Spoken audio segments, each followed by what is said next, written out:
Des enquêtes, Des crimes, des disparitions, espionnage, ovnis, hackers, drames, affaires criminelles. braquages, Des histoires incroyables qui nous passionnent. qui dépassent notre imagination. Pour vous tenir en haleine et vous donner froid dans le dos, Nous allons découvrir ensemble les parties les plus sombres de l'être humain, les parties les plus cachées des êtres qui peuvent être nos voisins, nos amis des membres de notre famille. ou des personnes que nous croisons tous les jours. Nous allons essayer de comprendre pourquoi tout a basculé dans leur vie. Et quand sont-ils devenus des meurtriers? Alors détendez-vous Posez votre casque sur vos oreilles ou montez le son de votre radio. et embarquez avec nous. Entrons dans la noirceur des âmes en perdition avec Sombre histoire. les histoires sombres. Bruno Sulak, né le 6 novembre 1955 à Sidi Bel Abbès en Algérie, est mort le 29 mars 1985 à Paris lors d'une tentative d'évasion. Célèbre braqueur français pour ses bonnes manières, son côté avenant et son audace, ses braquages sans violence physique, il est parfois comparé au personnage de roman Arsène Lupin. Il est célèbre également pour plusieurs évasions de prison.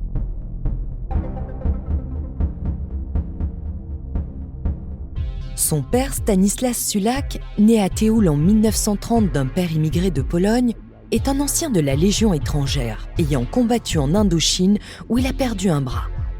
La famille quitte l'Algérie en 1957 et Bruno Sulak passera son enfance à Marseille. En 1976, à l'âge de 20 ans, il s'engage dans la Légion sous le nom de Bernard Souchon. Affecté dans les parachutistes à Calvi en Corse, il quitte la caserne lors d'un week-end de mai 1978 sans permission pour aller voir sa famille en pensant que son absence ne serait pas remarquée. Mais le jour même, le régiment est mobilisé et envoyé sauter sur Kolwezi, au Zaïre. Absent, il sera considéré comme déserteur. Il va alors, quelques mois plus tard, dès mi-octobre, commencer une série de braquages de supermarchés. Le 24 février 1979, il se marie sous son vrai nom, avec Patricia, enceinte de leur premier enfant, Amélie. Mais le 28 février, les gendarmes viennent l'arrêter, non pas pour sa série de braquages, mais pour sa désertion de l'armée. En fouillant sa voiture, les policiers découvrent dans le coffre une grande quantité de billets de banque et de chèques, ainsi que des armes ayant servi au hold-up. Il est alors immédiatement incarcéré.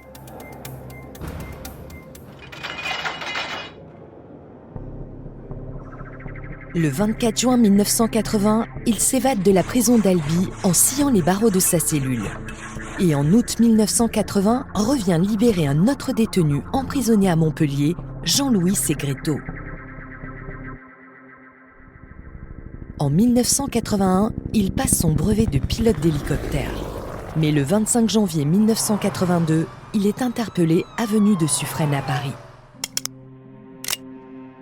Il sera jugé le 21 juillet 1982 à Montpellier, en compagnie de sa compagne Thalie et Dragan Rancic pour l'évasion de Jean-Louis Segretto. Sulak et Rancic sont condamnés à 3 ans de prison. Thalie, elle, est condamnée à 18 mois de prison avec sursis. Peu après, il profite d'un déplacement pour une audition dans le bureau d'un juge concernant une affaire de chèques sans provision pour s'évader.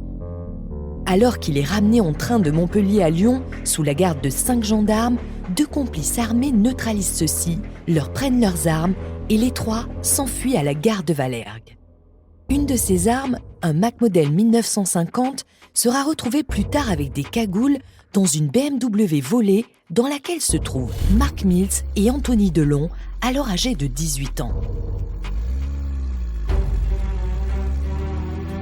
Sulak va ensuite enchaîner les braquages de bijouterie. Van Gold, rue Caumartin à Paris, quartier avenue Montaigne, puis de nouveaux quartiers sur la Croisette à Cannes, où il rentre dans la bijouterie en tenue de tennis avec un sac de sport et une raquette. Il opère alors avec un complice, Novika Zivkovic, alias Radizastiv Jovanovic, dit le Yougo. Une forte amitié va lier les deux hommes. au point que Jovanovic prendra Sulak pour nom de famille. Il sera alors plus connu sous le patronyme de Steve Sulak. Ancien garde du corps de Jean-Paul Belmondo et champion de France de boxe dans la catégorie poids lourd, Steve a joué le rôle d'un policier agent secret dans le film Le Professionnel. Au moment du tournage, où l'on peut le voir au milieu de nombreux figurants habillés en policier dans le parc château de Maintenon, il était recherché par la police. La méthode de Sulak et Jovanovic est bien rodée. Sans violence, les employés sont menottés pendant que les malfaiteurs font main basse sur les parures, les colliers et d'autres bracelets. Ceux-ci prennent soin également d'emporter le film de la caméra de surveillance et s'enfuient à pied. Sidéré par les 2 hold-up dont vient d'être victime ces magasins, le PDG de Cartier, Alain-Dominique Perrin, déclare « Dans l'esprit du public, c'est une mémorisation visuelle du nom de Cartier comme aucune campagne ne pourrait la créer. » La réputation de Sulak est faite. Les médias s'intéressent à lui, le surnommant l'Arsène Lupin des bijouteries ou le champion de la cambriole, décrivant un bandit sans sang sur les mains, charmeur et élégant, et n'ayant pas peur du risque. Pendant ses cavales, il se permet même de téléphoner quelquefois au commissaire Moréas, chargé de son arrestation.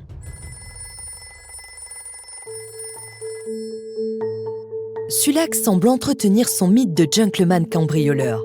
Lors d'un braquage d'une bijouterie, une cliente essayait une bague. Plutôt que de partir avec le reste du butin, Sulak lui enfile la bague au doigt avec un sourire enjôleur avant de partir. De même, croisant une femme SDF sur les marches du métro, il lui offre un bouquet de violettes, puis lui remet 10 000 francs en billets de 500.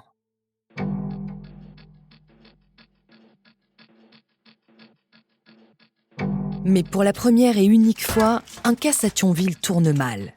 Sulak est obligé de prendre un otage et de menacer les policiers avec une grenade dégoupillée. Il décide alors de se mettre au vert et part au Brésil. Mais il revient en Europe après quelques mois seulement. En février 1984, cherchant à revenir en France, il est arrêté à la frontière espagnole à Hendaye. La voiture dans laquelle il circule a été déclarée volée. Il manque de peu que les policiers ne le libèrent sous caution, n'ayant pas immédiatement percé sa fausse identité. Il est incarcéré à Bayonne, puis rapidement à la prison de Gradignan, près de Bordeaux. Son ami Jovanovic monte alors une évasion par hélicoptère, mais la police de l'air et des frontières a vendu projet. Le 11 mars 1984, lorsqu'il se présente à la société de location pour prendre le vol qu'il a commandé, la SRPJ de Bordeaux l'attend. Une fusillade éclate et Jovanovic est abattu près de l'hélicoptère. À l'instar du personnage de Jean-Paul Belmondo dans le film Le Professionnel, dans lequel il a joué. Le 18 mars 1984, à la cour d'assises du Tarn, Bruno Sulak est jugé pour un braquage en 1978 à Albi. Il purge sa peine à la maison d'arrêt de Fleury-Mérogis. Dans la nuit du 17 au 18 mars 1985, il tente de s'évader de Fleury-Mérogis. Avec la complicité du sous-directeur et d'un surveillant, il arrive à quitter sa cellule et à rejoindre un bâtiment administratif non loin de la sortie.